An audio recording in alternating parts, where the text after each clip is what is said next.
Hi అండి, నేను మీ లావణ్య. ఈరోజు నేను మీకు బ్రెడ్ రోల్స్ ఇంట్లో ఉండే ఇంగ్రీడియంట్స్తోనే రెస్టారెంట్ టేస్ట్తో ఎంతో టేస్టీగా ఓన్లీ 5 మినిట్స్లో ఏ విధంగా చేసుకోవాలో చేసి చూపించబోతున్నా. ముందుగా దీనికోసం 4 బ్రెడ్ సైజెస్ తీసుకున్నాను. వీటి ఎడ్జెస్ అన్నీ కట్ చేసేయాలండి. చూడండి, ఈ విధంగా కట్ చేసుకున్న తర్వాత వీటిని ఒక ప్లేట్లోకి తీసుకొని ప్రక్కన పెట్టేసుకోవాలి.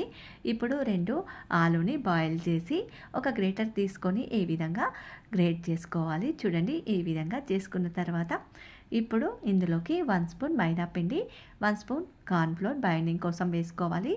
చిన్న అల్లం ముక్క తీసుకొని గ్రేటర్తో గ్రేట్ చేసుకోవాలి. చూడండి, ఈ విధంగా చేసుకున్న తర్వాత తగినంత సాల్ట్, 1 స్పూన్ ధనియాల పొడి, కొద్దిగా garam masala, 1/2 spoon red chilli powder, 2 spoons కొత్తిమీర వేసుకొని అన్నీ కలిసే విధంగా కలుపుకోవాలి. చూడండి, వాటర్ ఏం యాడ్ చేయని అవసరం లేదండి. బాయిల్డ్ ఆలు వేసాం కాబట్టి అదే వాటర్ సరిపోతుంది.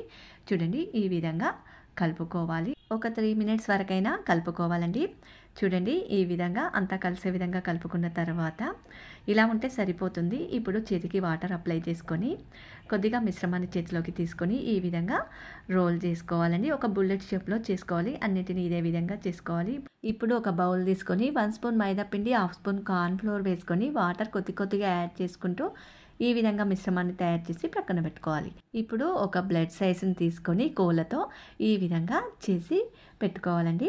చూడండి, ఈ విధంగా చేసిన తర్వాత ఇప్పుడు మనం తయారు చేసి పెట్టుకున్న బుల్లెట్ షేప్లో ఉన్న మిశ్రమాన్ని ఈ బ్రెడ్ స్లైస్ మీద పెట్టేసి మనం ప్రిపేర్ చేసుకున్న బైండింగ్ మిశ్రమం ఉంది కదండి, కార్న్ఫ్లోర్ మైదా కలిపింది, దీన్ని బ్రెడ్ స్లైస్కి అంచుల వెంబటి అప్లై చేసుకోవాలి. ఇప్పుడు రోల్ లాగా ఈ విధంగా చేసుకోవాలి. చూడండి, బ్రెడ్ స్లైస్ని ఈ విధంగా రోల్ చేసుకోవాలి. చూడండి, అన్నింటినీ ఇదే విధంగా చేసుకోవాలి. అన్నింటినీ ఒక ప్లేట్లోకి తీసుకోవాలి.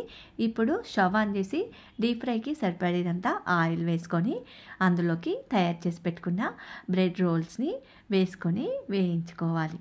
చూడండి, ఒకవైపు కాల్చుకున్న తర్వాత మరొక వైపుకి టర్న్ చేసుకోవాలి. చూడండి, ఈ విధంగా నెమ్మదిగా టర్న్ చేసుకోవాలండి. స్టవ్ మీడియం ఫ్లేమ్లో పెట్టుకొని మంచి కలర్ వచ్చే వరకు వేయించుకోవాలి. చూడండి, ఈ విధంగా ఉంటే సరిపోతుంది. దీనిని ఒక ప్లేట్లోకి మార్చుకుందాం. అన్నింటినీ ఇదే విధంగా వేయించుకోవాలి. చూడండి, ఈ విధంగా ఉంటే సరిపోతుంది. వీటిని ఒక సర్వింగ్ బౌల్లోకి మార్చుకుందాం. ఓకేనండి, ఎంతో టేస్టీగా చాలా తక్కువ టైంలో పిల్లలు పెద్దలు ఎంతగానో ఇష్టపడే బ్రెడ్ రోల్స్ ఇంట్లో ఉండే ఇంగ్రీడియంట్స్తోనే రెస్టారెంట్ టేస్ట్తో ఎంతో హెల్తీగా చేసుకోవచ్చండి. పిల్లలు స్కూల్ నుండి వచ్చేసరికి ఈ విధంగా బ్రెడ్ రోల్స్ చేశారంటే ఒక్కటి కూడా మిగిల్చకుండా తినేస్తారండి.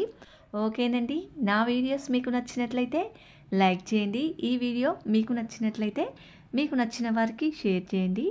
నా ఛానల్ని ఇంతవరకు సబ్స్క్రైబ్ చేసుకొని వారు తప్పకుండా ఇప్పుడే సబ్స్క్రైబ్ చేసుకోండి. ఓకే.